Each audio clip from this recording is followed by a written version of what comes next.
Hey YouTube, welcome to another edition of Ray's Sports News and Debates. Okay, in today's topic, we're going to be discussing the three best teams in the Major League Baseball, MLB for short. Okay, we'll talk about each team a little bit in specifically, okay, but not in order, okay. Number one, I'm about to go with the New York Yankees. They have the best record in baseball right now, and really I've just kind of come out as the front runners to win the American League this year. So just a little bit of stats for you. So they have the best record in baseball by 5 games over the Dodgers and the Mets.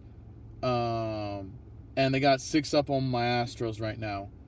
But they're 12th in batting, which is in the top half. They're number 1 in home runs. They're the number 6 in runs batted in, and 12th in hits, which is weird, because normally the bats are usually flying, and that's why the Yankees are winning. But this season, for some reason, the pitching's really been getting it done. They have the number 1 team ERA in all of baseball. They're number 2 in saves, and they're number 4 in strikeouts. So, like I said, it's weird. Like, they're hitting home runs, but they're not necessarily getting hits. But the pitching has been dominant throughout the whole year. They have a solid rotation, and for the most part, they've stayed healthy.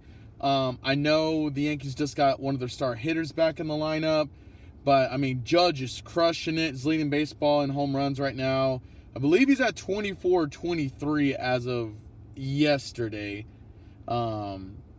But yeah, that's my number 1 team in baseball right now. They haven't played my Astros really that much this year, so it's hard to see, who's really better right now, the Astros or the Yankees. Especially since the Astros beat the Yankees in the postseason last year. But that's my number 1 team. Number 2 team, I think, is going to come out of left field for a lot of people. But I've seen them play firsthand, and I think they got to be the favorites to come out of the National League this year. This is going to be the New York Mets. I really thought Atlanta was going to take off with the division this year. And, injuries and stuff kind of set them back a little bit. But the Braves have won 12 in a row. I definitely think the NL East is one of the toughest divisions to win in, because every team at times can be good, and then at other times it's been terrible. Because you have the Mets, who are leading the division right now. You got the Braves, who have won 11, 12 in a row. You got the Phillies, who have won 9, 10 in a row, to kind of put themselves in contention for that division. But yeah, I mean, and the Nets aren't going to, blow you away with their wins. Just a little bit for you. But the Mets are the number 1 in team batting. So, I mean, you're number 1 in team batting. That's good. The 20th in home runs, but when you have a high batting percentage, but you're kind of lower in home runs, that just means you're getting more hits than you are home runs. Which it isn't terrible. They lead the league in runs scored, so it's they're not cranking it in the home runs, but Pete Alonso and all these guys are they're hitting on all cylinders right now. They're number 1 in hits. Okay, they have the 2nd best record in baseball behind the Yankees, and the best record in the National League. The 13th in ERA, so they're still in the top half when it comes to ERA. Plus, they're missing their ace right now, so I mean, their ERA is only going to get better when he comes back. And then they're 3rd in the league in strikeouts.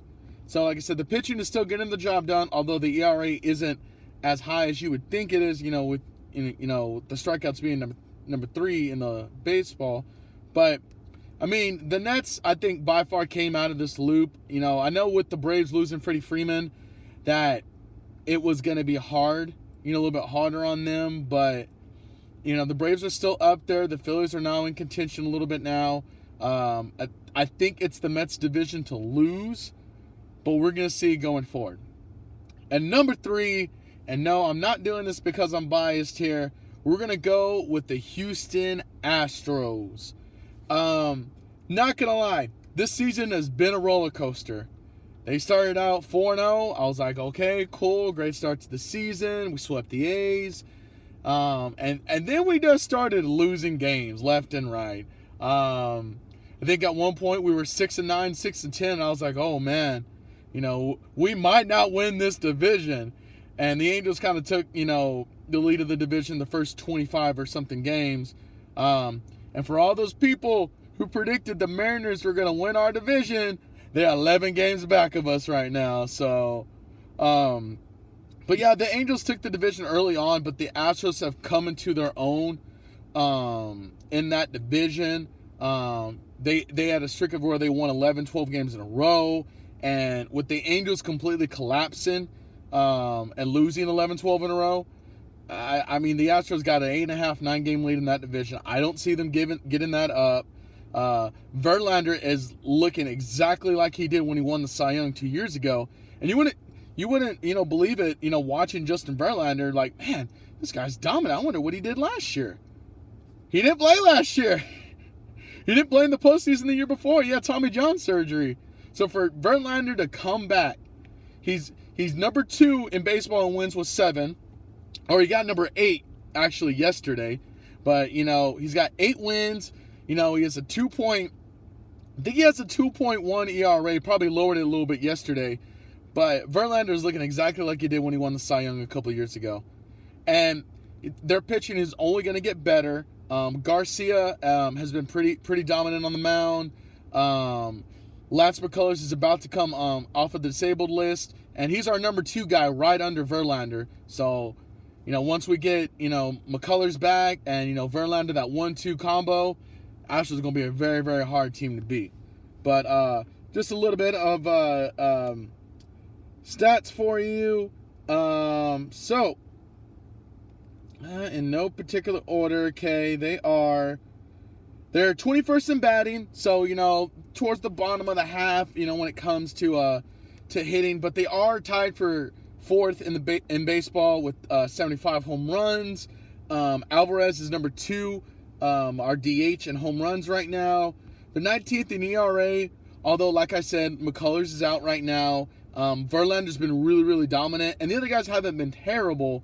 They're just winning, allowing 3 to 4 runs a game. So they're, the 23rd in hits, but they got the 4th most wins in the league. They're 15th in strikeouts, number 2 in the league in quality starts.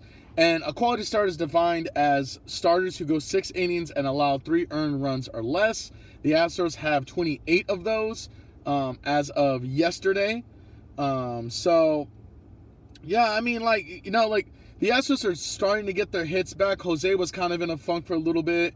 But Alvarez has, been cranking it this year. Kyle Tucker's been awesome this year. Maldonado, he's gone yard a couple more times than I thought he was going to this year. And I usually give Maldonado because he's a great defensive catcher. But not a lot of people know him for his offensive talent. But I was giving him 12 to 15 home runs this year, and he's about halfway, if not more than halfway to that. Verlander's 8-2. Been dominant this year. Ryan Presley, he's been okay. He's blown a couple of saves, but I mean, it's gonna happen. No closer is perfect. Every year you give at least one up. But I think the Astros definitely have a shot to come out of the American League this year. With the bats starting to pick up a little bit, Verlander's acting like a Cy Young winner right now. And McCullers coming back from the disabled list. Alex Bregman's having an okay year. And everybody thought, we lost Correa in the offseason. Everybody thought the Astros were going to fall apart. Just like, they kind of did when we lost Garrett Cole to the Yankees. But, I mean, I think it's those 3 teams right now. I would arguably put the Braves at number 4 if I was going to put a 4th team in there. Because the Braves were kind of a 500 team, but now they're kind of figuring it out with their lineup, with their pitching going forward. But yeah, if I had to choose the second team from the National League, I'd probably choose the Braves or the Dodgers. Dodgers have been okay this year. The Dodgers were the team that took Freddie Freeman from the Braves. But the Braves won the World Series last year. And so like the Astros, when they went to the World Series a couple years ago, And, we lost a bunch of people. Everybody's like, oh, no, they're not going to do anything. And we ended up going to the World Series again, this year. So, you're never out of it. But, yeah, my 3 teams that I'm saying, I got the Yankees, number 1. I got the New York Mets as the number 2 team. And I got the Houston Astros as a 3 team. And if I had to choose a 4th team to put in there right now, I'm going to go with the Atlanta Braves. That's the end of the video, guys. Don't forget to hit that like button, smash that subscribe button, okay? Send this video to your friends, tag them in the comments below. If there's something else you want me to talk about, okay, I will be talking about the NBA Finals. It might end, sadly, tomorrow. The Warriors are up 3-2. They are going to Boston, though, so we'll see what happens out of that series. But once again, thank you guys so much, and I will see you in the next episode.